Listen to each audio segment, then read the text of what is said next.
माझं नाव स्नेहल शिंदे. मी एक बी फार्मसीची स्टुडंट आहे. मी एक वर्ष झालं ह्या क्लासला जॉईन झाली आहे. प्रिया फिटनेस वर्ल्ड म्हणून एक माझ्या घराजवळ एक फिटनेस क्लब आहे, तिथे मी जॉईन झाली 1 वर्ष झालं. आणि मी कन्सिस्टंटली मी इथं रोज फिटनेससाठी येते. झुंबा करते, नंतर मॅम मेडिटेशन घेतात, योगा घेतात. त्याच्यामुळं आपल्या बॉडीमध्ये खूपच पॉझिटिव्ह चेंजेस येतात. आणि त्याच्यामुळं माझ्या ॲज अ पर्सनल माझ्या स्टुडंट लाईफमध्ये मला फोकस करण्यासाठी माझ्या स्टडीवर, नंतर एनी अदर ॲक्टिव्हिटीजमध्ये पण माझं एनर्जी खूप जास्त असते आणि मी खूप ॲक्टिव्ह असते.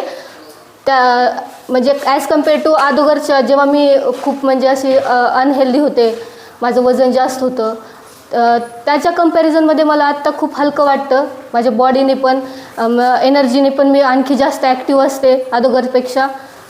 बस माझं मला असं म्हणायचं आहे, जे माझ्या एजच्या ज्या मुली आहेत त्यांनी सगळे जे स्टुडंट आहेत त्यांनी तर डेफिनेटली आपल्या फिटनेसकडे लक्ष द्यायला पाहिजे. आणि त्यांनी ॲटलिस्ट रोज मेडिटेशन आणि योगा, तरी कुठं क्लब वगैरे नाही जॉईन झालं तर बेस्ट आहे. कारण आपल्याला गाईड करणारा एक माणूस असतो. जसं मला मॅम आहेत, त्या खूप गाईड करतात. मस्त काय खायचं काय नाही माझ्याकडे लक्ष देतात. कसं काय वजन कसं कमी करायचं, झालं का नाही कमी, किती प्रत्येक गोष्टीकडे त्यांचं लक्ष असतं. पण जरी नाही झालं तुम्हाला कुठे जॉईन होणं, तरी ॲटलिस्ट तुम्ही घरी तरी तुम्ही तुमच्या हेल्थकडे लक्ष द्या.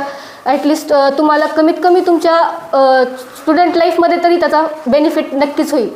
थँक्यू. मॅडम, तुम्ही ज्यावेळेस या स्टुडिओला येण्याच्या अगोदर फिटनेस स्टुडिओला तुमचं वजन किती होतं त्यावेळेस? माझं वजन 64 होतं. सध्या किती आहे? सध्या 54 आहे. म्हणजे किती किलो वजन कमी झालं? माझं वजन 10 किलो कमी झालं. आता मी माझ्या आयडियल वेटवर आहे. मला बघू शकता की 10 किलो वजन कमी झालं. आणि विशेषतः विद्यार्थी असल्यामुळे त्यांचं एज्युकेशनमध्ये देखील आता चांगलं मन लागत आहे. कारण निरोगी जर शरीर असेल तर निरोगी अभ्यास देखील होऊ शकतं. ह्यांचं उदाहरण आहे. Thank you madam.